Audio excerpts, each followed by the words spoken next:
क्या भगवान राम की भी मृत्यु हुई थी या फिर ये केवल एक दिव्य लीला थी? भगवान राम कोई साधारण मनुष्य नहीं थे। वे स्वयं भगवान विष्णु के 7वें अवतार थे। पौराणिक ग्रंथों विशेष रूप से वाल्मीकि रामायण के उत्तरकांड में वर्णित है कि भगवान राम ने लगभग 11,000 वर्षों तक अयोध्या पर आदर्श शासन किया। जब पृथ्वी पर उनका उद्देश्य पूर्ण हो गया तब समय आया उनकी दिव्य वापसी का।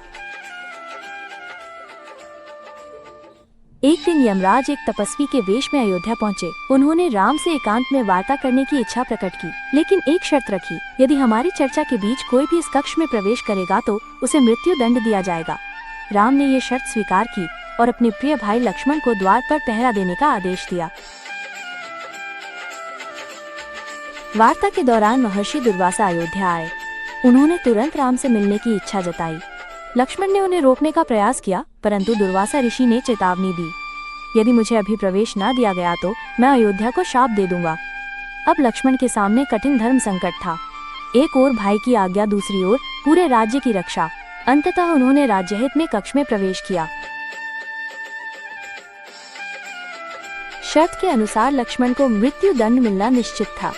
राम अपने प्रिय भाई को मृत्यु दंड नहीं दे सकते थे, लेकिन राजधर्म का पालन भी आवश्यक था। तब उन्होंने एक निर्णय लिया, लक्ष्मण को राज्य से निष्कासित कर दिया। प्राचीन काल में राजकुल से निष्कासन मृत्यु के समान माना जाता था। लक्ष्मण ने इसे सहर्ष स्वीकार किया। वे सरयू नदी के तट पर गए, ध्यान में लीन हुए और अपने दिव्य स्वरूप में विलीन होकर वैकुंठ धाम को प्रस्थान कर गए। भाई के वियोग के बाद राम ने भी अपने अवतार कार्य की पूर्णता का अनुभव किया। वे सरयू नदी में प्रवेश कर गए और अपने विष्णु स्वरूप में विलीन हो गए। ये मृत्यु नहीं थी, ये एक अवतार का समापन था। भगवान राम ने हमें सिखाया, धर्म त्याग और मर्यादा ही जीवन का आधार है।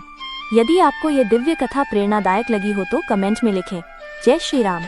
अगर आपको ये डॉक्यूमेंट्री तथ्यपूर्ण लगी हो, वीडियो को लाइक करें और कमेंट में अपनी राय लिखें और चैनल को सब्सक्राइब करना न भूलें।